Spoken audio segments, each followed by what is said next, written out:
Hello. हा sir बोला. कोण?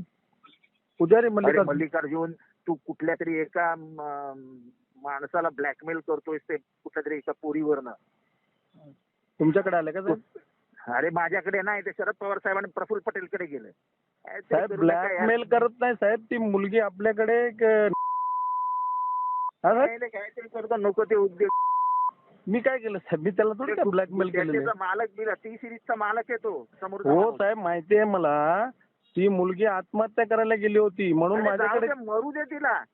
तू कशाला बदनाम होतो त्याच्यामध्ये? मी काय बदनाम? मी काय त्याला काय बोललो का साहेब? मी काहीच नाही बोललो ना. फक्त तोच मला बोलला की त्या मुलीला समजावा, गुन्हा दाखल करू देऊ नका. बोला मी काय समजावणार बाबा, तुझं काय असेल तर. तो येऊन भेटून गेला मला नवी मुंबईमध्ये. बोला मी समजावतो त्या मुलीला. ब्लॅकमेलचं काय विषय? त्याच्यामध्ये पडू नको, त्याला सांग तुझं तू बघ. ठीक आहे साहेब, ठीक. प्रफुल्ल पटेल साहेबांचं नाव घेतलंय, पवार साहेबांचं नाव घेतलंय आणि टी सिरीजच्या मालकाचं नाव आहे. मुळात हे प्रकरण खूप गंभीर आहे. हा मल्लिकार्जुन पुजारी कोण आहे? तो एनसीपीचा कार्यकर्ता आहे का? असेल तर त्याची चौकशी पोलिसांनी केली पाहिजे. हे संपूर्ण प्रकरण काय आहे हे जगासमोर आलं पाहिजे, याची चौकशी व्हावी. या क्लिपमध्ये जे कोण पात्र आहेत, दिसत आहेत, हे कोण पात्र आहेत याची तर सत्यता पडताळू शकता ना. 4-5-6 वर्षापूर्वीची ऑडिओ क्लिप, त्याच्यामध्ये कोणीतरी ब्लॅकमेलिंग करतंय. तो माणूस आमच्या म्हणजे आता ती पलीकडे असलेल्या ज्येष्ठ नेत्याकडे जातो. तो ज्येष्ठ नेता मला फोन करतो की बाबा हे थांबव. मी थांबवण्यासाठी प्रयत्न करतो. मी पैशाची ऑफर दिली का? मी माझ्या भाषेत त्याला सांगितलं करू नको, कशाला करतोय रे? राज ठाकरे कोणाचाही आवाज काढू शकतात, त्यांनी माझाच आवाज काढून क्लिप केली तयार असते.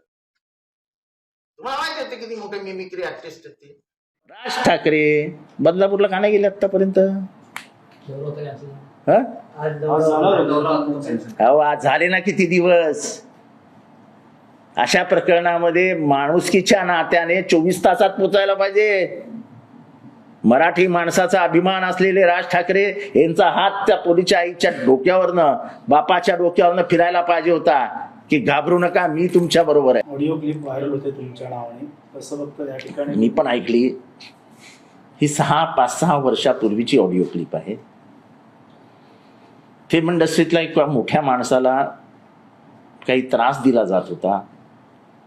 त्यासंबंधी तेव्हाच्या आमच्या पक्षातले ज्येष्ठ नेते, मी त्यांचं नावही ऑडिओ क्लिपमध्ये घेतलंय, त्यांनी त्यांच्याकडे तक्रार केली की पक्षाचा एक माणूस असा असा त्रास देतोय. मल्लिकार्जुन जे आहेत त्यांना पक्षात मीच आणलं होतं. त्यामुळे मी त्यांना सांगितलं अरे बाबा कशाला करतोय सगळं, सोड ना यार. कारण का त्याच्या मागचं बॅकग्राऊंड फार विचित्र होतं, ते मी ते सांगू इच्छित नाही. आता 5-6 वर्षापूर्वीची ऑडिओ क्लिप काढून चालवणार असाल तर अशा खूप ऑडिओ क्लिप मिळतील, खूप. आता सुपारी घ्यायची म्हटल्यावर सुपारी घेणार ना. सुपारी, तुमचं नावच सुपारी आहे, सुपारी ठाकरे. त्याच्यामुळे मला या अशा ऑडिओ क्लिप वगैरे मीडिया ट्रायलला मी कधी घाबरलेलो नाही, घाबरत पण नाही. तत्कालिक परिस्थिती काय होती ही कोणालाही माहीत नाहीये. मग जर एवढंच होतं आणि एवढं सत्याची बाजू होती तर पोलिसांनी केस का नाही रजिस्टर केली? ते एवढ्या वेळा पोलीस स्टेशनला गेले, बॉम्बे क्राईममध्ये गेले, ठाणा क्राईममध्ये गेले, नवी मुंबई क्राईममध्ये गेले, ती पोरगी सगळीकडे गेली. माझी तक्रार घ्या, माझा छळ झालाय, माझा लैंगिक छळ झालाय. पोलिसांनी एकही तक्रार का नाही नोंदवून घेतली? काहीतरी बॅकग्राऊंड असेल ना त्याला. ज्याच्या बरोबर झालं होतं त्याचंही नाव मला घ्यायचं नाही आहे, पण फिल्म इंडस्ट्रीमध्ये आहे टी सिरीज नाव ऐकलंय का? टी सिरीज, त्याच्या मालकाबरोबर केलं जात होतं ब्लॅकमेलिंग.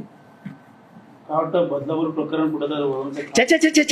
छे बदलापूर प्रकरणातनं ह्यांना पळ काढता येणार नाही. आणि माझी ऑडिओ क्लिप चालवून ते जर म्हणत असतील बदलापूर फिरवू तर आज एक्सपोज झाले ना. 4-5-6 वर्षापूर्वीची ऑडिओ क्लिप, त्याच्यामध्ये कोणीतरी ब्लॅकमेलिंग करतंय. तो माणूस आमच्या म्हणजे आता ती पलीकडे असलेल्या ज्येष्ठ नेत्याकडे जातो. तो ज्येष्ठ नेता मला फोन करतो की बाबा हे थांबव. मी थांबवण्यासाठी प्रयत्न करतो. मी पैशाची ऑफर दिली का? मी माझ्या भाषेत त्याला सांगितलं की करू नको, कशाला करतोय रे? आता ही ऑडिओ आणि व्हिडिओ क्लिप काढून काय होणार आहे? माझ्या आता काल काय गुन्हा घडला असता तर ठीक आहे, चालवली असती तर थोडासा मी बैचैन झालो असतो. हे झालं, आता गेलं, डोक्यावरनं पाणी गेलं. जितेंद्र आव्हाडांचे अनेक पॉइंट्स असे शोधतात सत्ताधारी की अरे सोडा यार, मला जेवढं बदनाम करायचंय करा. याचा अर्थ जितेंद्र आव्हाडचा काटा कुठेतरी रुततोय. मग तो काटा असा काढायला नको का? चला, माझी किंमत तर वाढवत आहेत.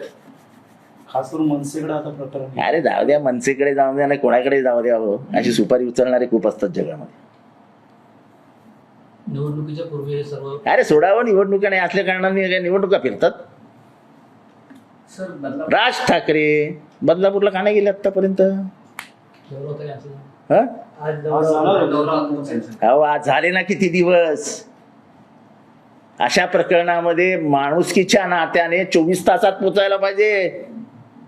मराठी माणसाचा अभिमान असलेले राज ठाकरे यांचा हात त्या पोलीसच्या आईच्या डोक्यावरनं, बापाच्या डोक्यावरनं फिरायला पाहिजे होता की घाबरू नका, मी तुमच्या बरोबर आहे. तर माझी व्हिडिओ क्लिपचं प्रेस कॉन्फरन्स घेणार, ऑडिओ क्लिपची, आणि मी उद्या सांगितलं माझा आवाजच नाही, तर काय तपासायला देणार आहेत? मी सांगतो माझा आवाजच नाही, जा डुप्लिकेट आवाज काढलाय. राज ठाकरे कोणाचाही आवाज काढू शकतात, त्यांनी माझाच आवाज काढून क्लिप केली तयार असेल. तुम्हाला माहिती आहे ते किती मोठे मिमिक्री आर्टिस्ट आहेत ते. हॅलो, हा सर बोला. कोण? पुजारी अरे मल्लिकार्जुन. मल्लिकार्जुन, तू कुठल्या तरी एका माणसाला ब्लॅकमेल करतोयस ते कुठल्या तरी एका पोरीवरनं. तुमच्याकडे आले का साहेब? अरे माझ्याकडे नाही, ते शरद पवार साहेबांनी प्रफुल्ल पटेलकडे गेले. साहेब ब्लॅकमेल करत नाही साहेब, ती मुलगी आपल्याकडे हा साहेब, काहीतरी करतो, नको ते उद्योग. मी काय केलं साहेब? मी त्याला थोडी काय ब्लॅकमेल केलेलं आहे. त्याचा मालक बिला टी सिरीजचा मालक आहे तो समोर. हो साहेब, माहिती आहे मला. ती मुलगी आत्महत्या करायला गेली होती म्हणून माझ्याकडे. मरू दे तिला. ते फुकट तू कशाला बदनाम होतो त्याच्यामध्ये? मी काय बदनाम, मी काय त्याला काय बोललो का साहेब? मी काहीच नाही बोललो ना. फक्त तोच मला बोलला की त्या मुलीला समजावा, गुन्हा दाखल करू देऊ नका. बोला मी काय समजवणार बाबा, तुझं काय असेल तर. तो येऊन भेटून गेला मला नवी मुंबईमध्ये. बोला मी समजावतो त्या मुलीला. ब्लॅकमेलचं काय विषय? त्याच्यामध्ये पडू नको, त्याला सांग तुझं तू बघ. ठीक आहे साहेब, ठीक. प्रफुल्ल पटेल साहेबांचं नाव घेतलंय, पवार साहेबांचं नाव घेतलंय आणि टी सिरीजच्या मालकाचं नाव आहे. मुळात हे प्रकरण खूप गंभीर आहे. हा मल्लिकार्जुन पुजारी कोण आहे?